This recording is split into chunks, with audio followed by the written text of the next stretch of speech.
Aksi nyata modul 1.1 dengan judul Habituasi, Metode Storytelling, dan Project Based Learning untuk meningkatkan literasi digital, meningkatkan motivasi belajar, dan mengatasi learning loss sesuai pemikiran KHD atau Ki Hajar Dewantara.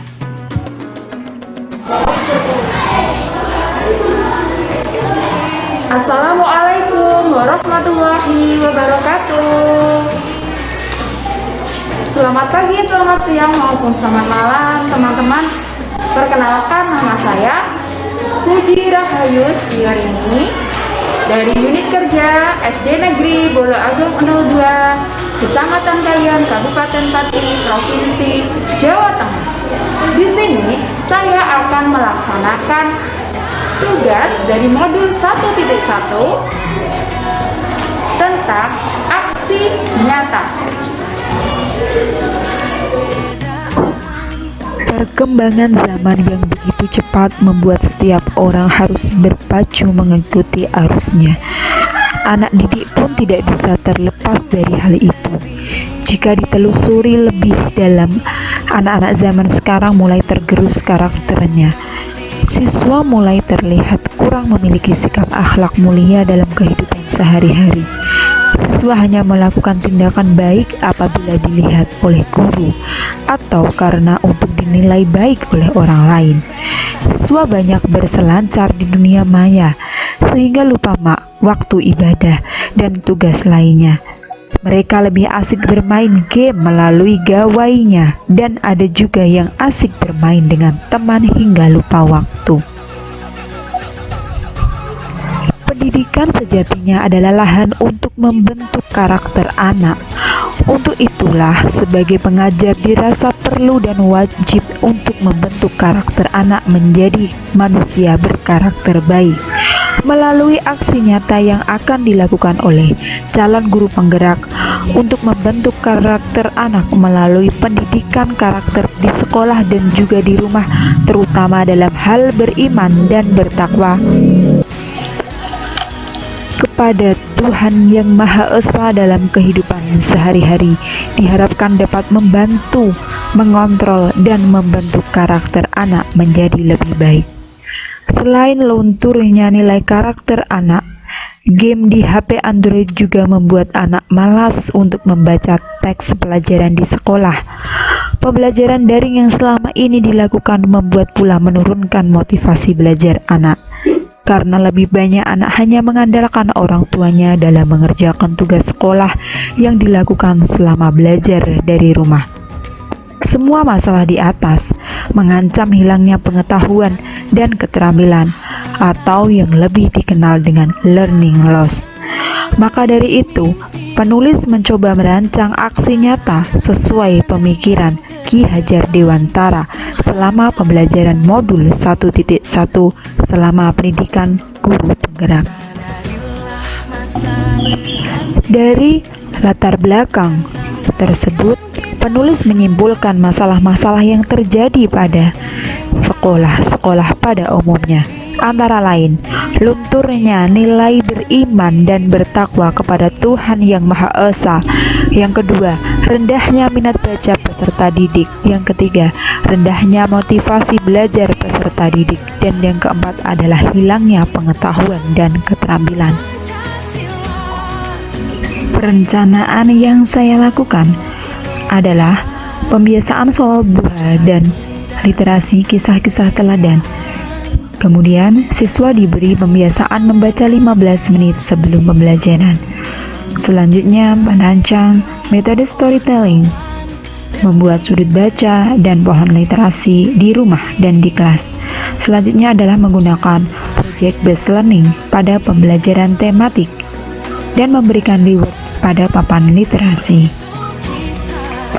Solusi tersebut saya dapatkan dari rancangan pada gap analisis dengan kondisi yang diharapkan, yaitu nilai beriman dan bertakwa melekat di hati siswa, meningkatkan minat baca peserta didik, meningkatkan motivasi belajar, dan meningkatkan pengetahuan dan keterampilan siswa. pelaksanaan pembiasaan sholat duha dan literasi kisah-kisah teladan. Pada pembelajaran tatap muka terbatas, peserta didik hanya boleh ada di sekolah paling lama 2 jam. Anak-anak biasanya melakukan sholat jamaah zuhur. Selama pandemi, peserta didik pulang pagi. Jadi, penulis membuat program untuk melaksanakan sholat duha. Dilanjutkan membacakan kisah-kisah teladan. Dikandung maksud agar nilai-nilai beriman dan bertakwa kepada Tuhan Yang Maha Esa tidak luntur begitu saja, bahkan dapat melekat di hati peserta didik sampai kelak dewasa. Selain pembiasaan sholat duha dan literasi kisah-kisah teladan, tidak lupa sebelum melaksanakan kegiatan, anak-anak dibiasakan untuk berdoa. Pembiasaan di atas sesuai pemikiran Ki Hajar Dewantara, yaitu anak harus diajarkan sesuai kodrat alam dan kodrat zaman. Walaupun zaman sudah berubah, nilai-nilai luhur bangsa Indonesia tidak boleh ditinggalkan. Yang kedua adalah pembiasaan membaca 15 menit dan pelaksanaan storytelling. Pada tahun 2021 merupakan tahun pertama diadakan ANBK tingkat SD. Padahal nilai-nilai peserta didik mengenai soal-soal HOTS, literasi, dan numerasi masih sangat rendah atau di bawah KKM. Maka dari itu, penulis berinisiatif untuk meningkatkan minat baca peserta didik dengan pembiasaan membaca 15 menit sebelum pembelajaran setiap harinya. Untuk meningkatkan pemahaman peserta didik, mereka harus mampu melakukan storytelling dari bacaan yang telah dibacanya. Selain meraih pemahaman, peserta didik merumuskan pesan-pesan moral yang telah dibacanya. Metode ini mampu menambah pemahaman literasi sehingga peserta didik dengan mudah mengerjakan soal ANBK dengan tipe HOTS. Berikut adalah contoh storytelling dari Ananda Vivi Hayu Faizuro. Baca buku cerita dengan judul Rang-Rang Pemberani, kumpulan fiksi anak. Buku ini ditulis oleh Bapak Lukito Lebdo Pitono dengan penerbit Akola Media Lestari. Buku ini dilengkapi naskah soal literasi fiksi level 1 sampai 3. Buku ini dibuat untuk latihan AKM.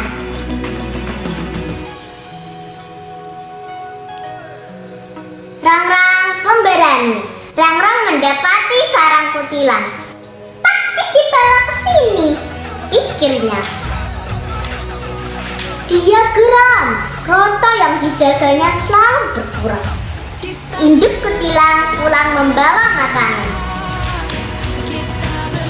3 anaknya berkesiap, paruhnya menganga. Rang-rang bersembunyi di balik sarang. Mari kita makan. Kutilang induk menyorongkan kroto. Tunggu dulu, ternyata kamu yang mengambil kroto. Teriak Rang-rang dari tempatnya bersembunyi. Induk terkejut. Bulu-bulu leher dan kepalanya berdiri. Matanya terbelalak, kepergok tak bisa mengelak. Kroto diletakkan, tak jadi disuapkan. Induk menyesal. Dia meminta maaf dan berjanji tidak akan mengulangi. Rang-rang ragu pada kutilang. Dia bertanya, "Mengapa kamu akan menyiapkan kroto pada anakku?" "Supaya anak-anakku cepat gacor." "Oh begitu, boleh aku makan anak-anakmu supaya taringku kuat?" "Tidak, jangan." Induk kutilang menjerit ketakutan. "Maafkan aku tidak akan mengulangi lagi." "Apakah kamu bisa menepati janjimu?" "Buktinya, kroto yang kuambil tidak jadi kusuapkan pada anak-anakku." Rangrang memaafkan. Dia menerima penyesalan dan janji kutilang. Kutilang berterima kasih. Keduanya bertekad hidup bersama, tidak saling mengganggu.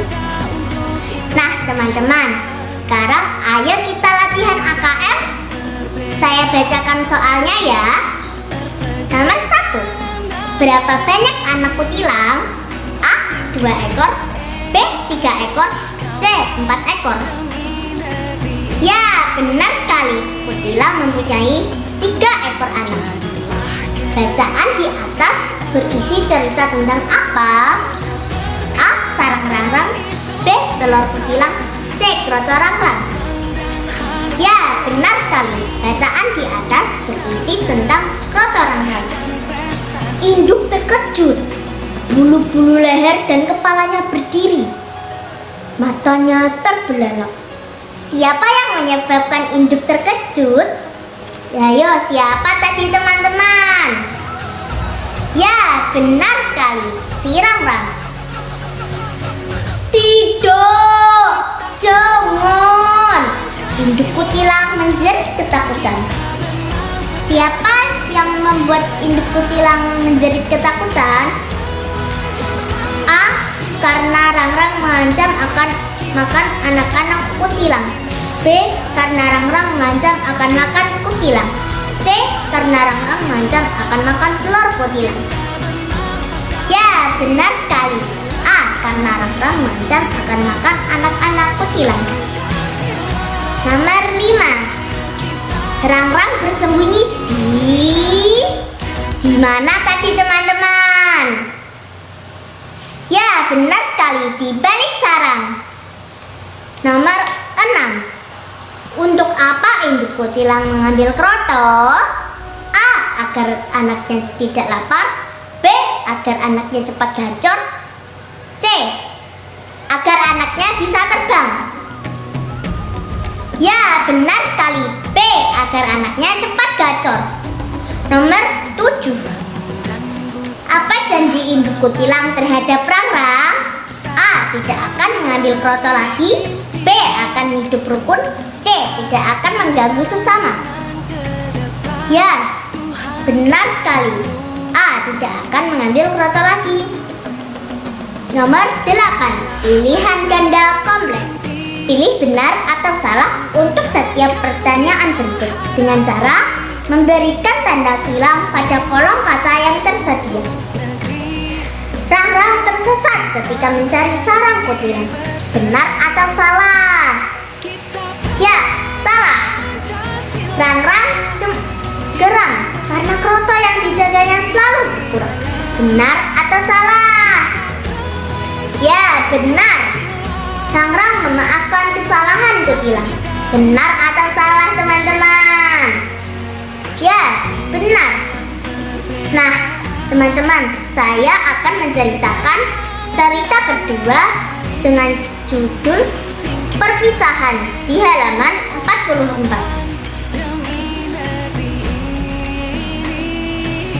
Perpisahan. Fajar menyingsing, terindil berkokok, pungguk menyahut. Biasanya Katai mengikuti setelah kedua sahabatnya berkokok. Tetapi pagi ini tidak. Mengapa Katai tidak menyahut? Gumam keduanya hampir bersamaan. Hari mulai terang. Terindil dan pungguk melihat sangkar bertutup kain hitam. Keduanya menyingkap kain dan mendapati Katai yang tampak lemas. Ketiganya saling memandang dan meneteskan air mata. Dengar-dengar, Katai akan dihadiahkan pada Pak Haji tetangga desa.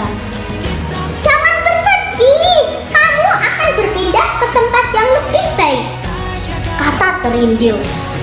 Tetapi kita tidak bisa bermain bersama-sama lagi, keluh Katai. Kita tetap bisa bersama-sama berkokok, bubur pungguk.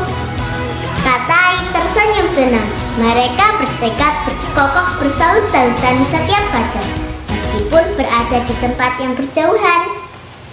Nah teman-teman, ayo kita latihan AKM lagi. Saya bacakan soalnya ya, kalian yang menjawab. Pilihan ganda kompleks. Pada saat fajar menyingsing, terindil berkokok, pungguk menyahut. Benar atau salah? Ya, benar sekali. Pada saat fajar menyingsing, Katai menyahut setelah keduanya temannya berkokok. Benar atau salah? Ya, salah. Pada saat hari mulai terang, Terindil dan Pungguk melihat sangkar bertutup kain hitam. Benar atau salah? Ya, benar. Nah, teman-teman, demikianlah cerita dari buku Rang-Rang Pemberani.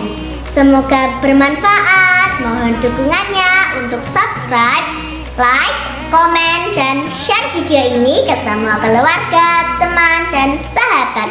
Terima kasih sahabat FGLSN. Salam literasi. Ayo membaca. Wassalamualaikum warahmatullahi wabarakatuh.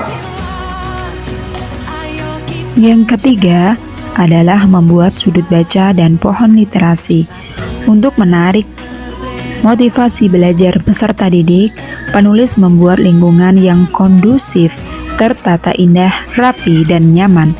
Penulis membuat sudut baca dan pohon literasi di kelas.